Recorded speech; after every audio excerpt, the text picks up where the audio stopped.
ओम शांति। आज 11 मई 2023 के साकार मधुर महावाक्य हैं। मीठे बच्चे, पहले अपने ऊपर रहम करो, फिर आपका फर्ज है अपने परिवार को स्वर्ग में चलने का सही रास्ता बताना। इसलिए उन्हें भी लायक बनाने का पूरा पुरुषार्थ करो। प्रश्न है आज की मुरली का कि तुम किस रेस के आधार से शिवालय के मालिक बन जाएंगे। क्या है प्रश्न कि तुम किस रेस के आधार से शिवालय के मालिक बन जाएंगे। उत्तर है इसका कि फॉलो फादर मदर। सिर्फ एक जन पवित्रता की प्रतिज्ञा करो, नर्क से दिल हटा दो। शिव बाबा तुम्हारे लिए शिवालय स्थापन कर रहे हैं जहां तुम चैतन्य में राज करेंगे। धंधा दूरी करते बाप और स्वर्ग को याद करने से राजाई का तिलक मिल जाएगा, अर्थात शिवालय के मालिक बन जाएंगे। गीत है आज की मुरली का, तुम ही हो माता पिता तुम ही हो। ओम शांति। कुछ ना कुछ कहना पड़ता है। ओम शांति या शिवाय नमः, परमात्माय नमः कहते हैं ना। ओम शांति हम कहते हैं। यह है अपना और बाप का परिचय देना।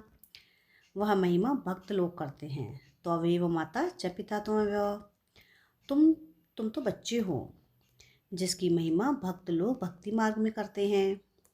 आज वह बाप आके सम्मुख बैठा हुआ है, जरूर सम्मुख था, अब फिर सम्मुख बैठे हुए हैं। यह बातें अभी तुम बच्चे ही जानते हो, भक्त नहीं जानते हैं। तुम बच्चे जानते हो कि एक ही बाप है जिसकी महिमा हो रही है। वह बाप तुम बच्चों को कितना सुख दे रहे हैं, जो तुम फिर 21 जन्मों के लिए कभी दुख नहीं होने वाले हो। जिससे क्या है कि तुम 21 जन्मों के लिए कभी दुखी नहीं होने वाले हो। ऐसे बाप के सम्मुख तुम बैठे हो। तुम जानते हो यह हमारा बेहद का बाप है जो हमको स्वर्ग के सुख देने के लिए सर्विस कर रहे हैं। बाप हमेशा बच्चों को रचकर उन्हों की सेवा कर लायक बनाते हैं। बाप जैसे कि बच्चों को गुलाम बन जाता है। क्या होता है कि बाप जैसे कि बच्चों का गुलाम बन जाता है। लौकिक बाप भी बच्चों की पालना करने में कितनी मेहनत करते हैं। रात दिन यह चिंतन रहता है कि बच्चों की सेवा कर बच्चों को लायक बनाए। वो है हद की रचना के गुलाम। यह है फिर बेहद का बाप। यह भी कहते हैं बच्चे पूरा फॉलो करो और पूरा वर्षा लिखकर स्वर्ग के मालिक बनो। बच्चों पर हमेशा रहम करना होता है। जो सेंसिबल बाप होगा वह कहेगा बच्चों को भी क्यों ना साथ साथ यह सच्ची कमाई भी कराएं। लौकिक बच्चों की स्थूल पालना तो आधा कल्प से करते हैं। बच्चों की पालना कर बड़ा बनाया, लायक बनाया, बच्चों के लिए विल किया, बस शरीर छोड़ा, जाकर दूसरा जन्म लेंगे। वह हुआ हद का बाप। यह है फिर बेहद का बाप। वह हद का ब्रह्मा है। रचना रच फिर उनका गुलाम बनते हैं। बहुत मेहनत करनी पड़ती है। कहाँ बच्चे कुसंग में खराब ना हो जाएं, नाम बदनाम ना करें, परंतु वह हो गया अल्पकाल का सुख।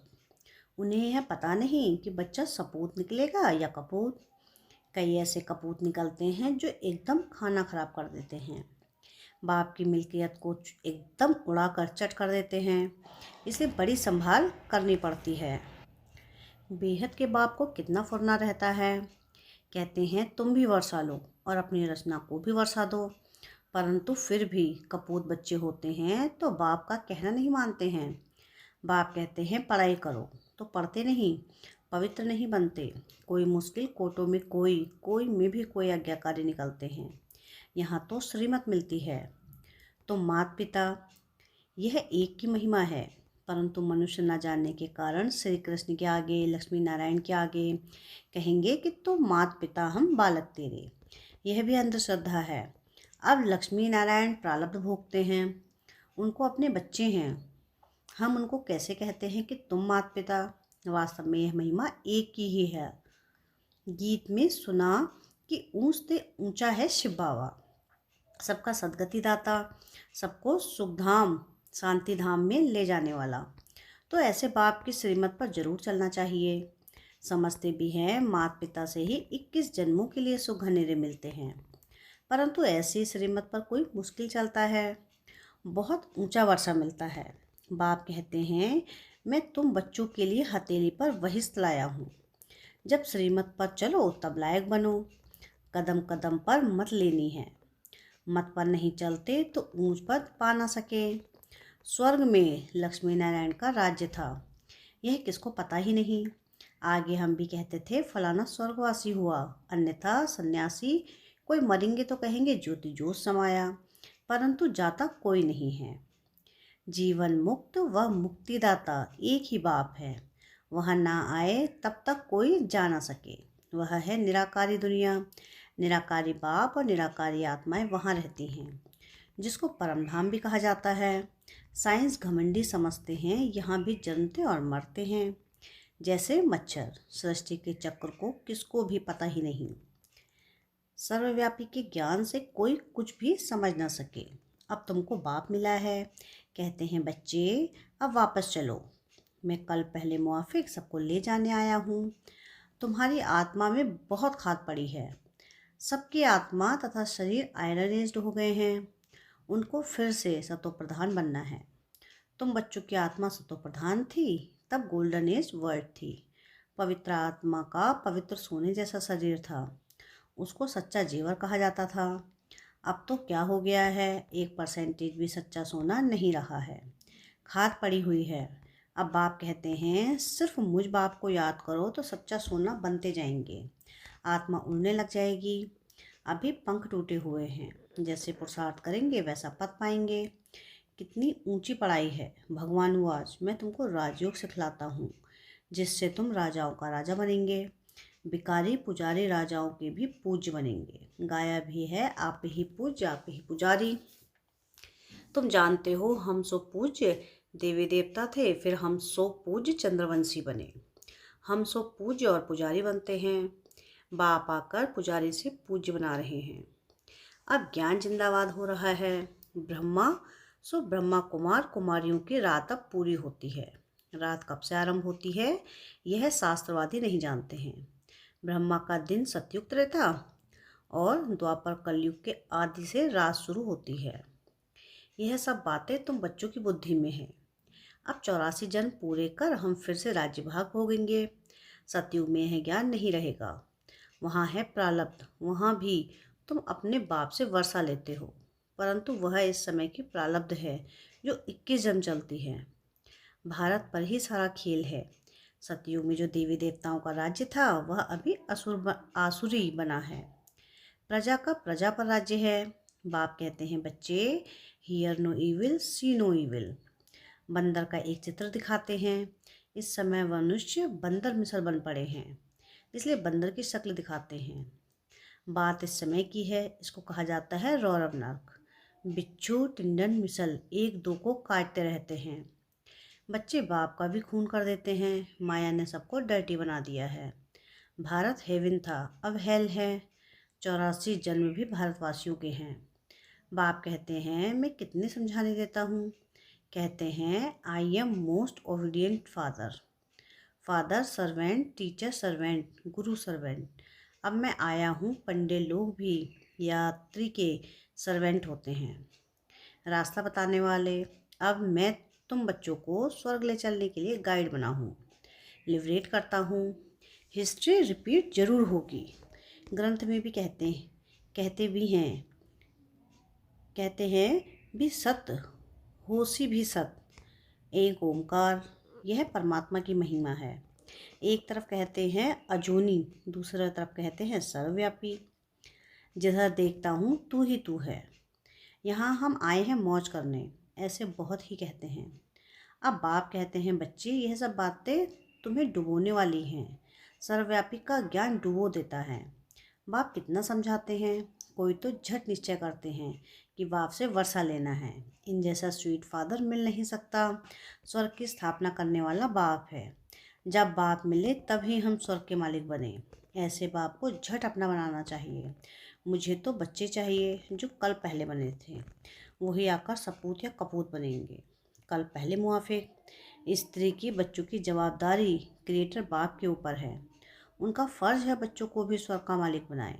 पहले तो अपने पर रहम करो। ऐसे नहीं कि बाबा कृपा करेंगे तो सब लक्ष्मी नारायण बन जाएंगे। यह बड़ा इम्तिहान है। 8 को ही स्कॉलरशिप मिलती है। फिर 108 है, लॉटरी होती है ना। बाप कहते हैं देह सहित देह के संबंध जो कुछ हैं भूल जाओ, अपने को अशरीरी समझो और आत्मा निश्चय करो। ऐसे नहीं तुम परमात्मा हो। वह फिर आत्मा सो परमात्मा कह देते हैं। समझते हैं आत्मा जाकर परमात्मा में लीन होगी। जब तक लीन ना हो तब तक उनको परमात्मा नहीं कहेंगे, परंतु परमात्मा में लीन होते नहीं। यह ड्रामा अनादि बना हुआ है। हर एक एक्टर को अपना अपना पार्ट मिला हुआ है जो बजाना है। हर एक आत्मा में इमॉर्टल पार्ट भरा हुआ है। यह बातें बाप के सिवाय कोई समझा ना सके। बाप आकर तुम बच्चों को आदि मध्य अंत का ज्ञान दे त्रिकालदर्शी बनाते हैं। चित्रों में देवताओं को तीसरा नेत्र दिखाते हैं। वास्तव में यह तीसरा नेत्र न है देवताओं को न शूद्रों को, तुम ब्राह्मणों को ही ज्ञान का तीसरा नेत्र है, जिससे तुम सबके ऑक्यूपेशन को जानते हो। सचखंड और झूठखंड की हालत को भी तुम जानते हो। तुम्हारे में भी नंबरवार पुरुषार्थ अनुसार हैं। यह है पाठशाला। इसमें अंधश्रद्धा की कोई बात नहीं है। अपना धंधा दूरी सब करते रहो, सिर्फ अपने बाप को और स्वर्ग को याद करो तो तुम्हारे ऊपर राजाई का तिलक आ जाएगा। आत्मा ही याद करती है, संस्कार आत्मा में है। आत्मा से ही बात करते हैं। मैं तुम्हारा बाप हूँ। कल पहले भी तुमने वर्षा लिया था, सूर्यवंशी राज्य किया था, फिर चंद्रवंशी में गए। कलाएं कमती होती जाती हैं, फिर वैश्य शूद्र बने। अब स्मृति आई है कि नाटक पूरा हुआ है। मामी कम याद करो तो विकर्म विनाश होंगे। श्रीमत पर ना चले, देह अभिमान आया तो लगी चोट। फिर बृहस्पति की दशा बदलकर राहु का ग्रहण बैठ जाता है। फारकती दी तो रौरव नरकवासी बन जाते हैं। बाप कहते हैं ऊंच पद पाना है तो रेस करो। अभी ऊंच पद पाएंगे तो कल्प कल्प पाते रहेंगे। सिर्फ एक जन्म के लिए पवित्रता की प्रतिज्ञा करो तो 21 जन्म स्वर्ग के मालिक बनेंगे। अब नरक से दिल को हटा दो। शिव बाबा तुम्हारे लिए शिवालय स्थापन कर रहे हैं। यहाँ तुम चैतन्य देवताएं राज्य करेंगे। तो क्या शिवालय का मालिक बनने चाहते हो? फॉलो मदर फादर, जो कुछ है सब तुम बच्चों के लिए है। राजा भी तुम बनेंगे, तुम ही थे, अब रंक बने हो। और धर्म वालों की बात नहीं, देवी देवता धर्म वाले ही और धर्मों में कन्वर्ट हो गए हैं, इसलिए हिंदुओं की संख्या कम हो गई है। नहीं तो भारत की संख्या सबसे जास्ती होनी चाहिए। तुमको भगवान पढ़ा रहे हैं, कितना ध्यान देना चाहिए। यह बड़ी वंडरफुल पढ़ाई है। बूढ़े बच्चे जवान सब पढ़ते हैं, बीमार भी पढ़ सकते हैं। अगर बाप और वर्षे को याद ना किया तो माया थप्पड़ मार देगी। ब्लड से लिख देना चाहिए कि मैं रात दिन बाबा को याद करूँगा, शिव बाबा का हाथ पूरा पकड़ूंगा, जो बाबा कहेंगे सो करूँगा। शिव बाबा कहते हैं बच्चों की संभाल करो, जो बचे उनसे 2 मुट्ठी शिव बाबा की सर्विस में लगा दो। फिर उनका एब्जा तुमको इतना मिलेगा जितना साहूकार का लाख देने से बनेगा। प्रत्यक्ष फल मिल जाता है। अच्छा, माता पिता बाप दादा का मीठे मीठे सिकले थे बच्चों प्रति याद प्यार और गुड मॉर्निंग। रूहानी बाप की रूहानी बच्चों को नमस्ते। हम रूहानी बच्चों की रूहानी बाप दादा को याद प्यार गुड मॉर्निंग और नमस्ते। शुक्रिया प्यारे बाबा, शुक्रिया। धारणा के लिए मुख्य सार है। सार की पहली पॉइंट है कि देह और देह के सर्व संबंध भूल अशरीरी आत्मा बनने का अभ्यास करना है। बाप से श्रीमत लेकर कदम कदम पर उस पर चलना है। सेकंड पॉइंट है कि पढ़ाई पर पूरा पूरा ध्यान देना है। दृढ़ संकल्प करना है कि रात दिन एक बाबा की याद में रहूँगा और बाबा जो कहेंगे वो अवश्य करूँगा। Hear no evil, see no evil. वरदान है आज की मुरली का कि एक समा के पीछे परवाने बन फिदा होने वाले कोटों में कोई श्रेष्ठ आत्मा भाव। क्या है वरदान? कि एक समा के पीछे परवाने बन फिदा होने वाले कोटों में कोई श्रेष्ठ आत्मा भाव। सारे विश्व के अंदर हम कोटों में कोई में भी कोई श्रेष्ठ आत्माएं हैं, जिन्होंने स्वयं अनुभव करके यह महसूस किया है कि हम कल पहले वाली वही श्रेष्ठ आत्माएं हैं, जिन्होंने स्वयं को यानी बाप समा के पीछे फिदा किया है। वे चक्कर लगाने वाले नहीं, परवाने बन फिदा होने वाले हैं। फिदा होना अर्थात मर जाना। जो ऐसे जल मरने वाले परवाने होना, जलना ही बाप का बनना है। जलना अर्थात संपूर्ण परिवर्तन होना। स्लोगन है आज का कि बाबा के मिलन की और सर्व प्राप्तियों की मौज में रहना ही संगम युग की विशेषता है। क्या है स्लोगन आज का? कि बाबा के मिलन की और सर्व प्राप्तियों की मौज में रहना ही संगम युग की विशेषता है। अच्छा, ओम शांति।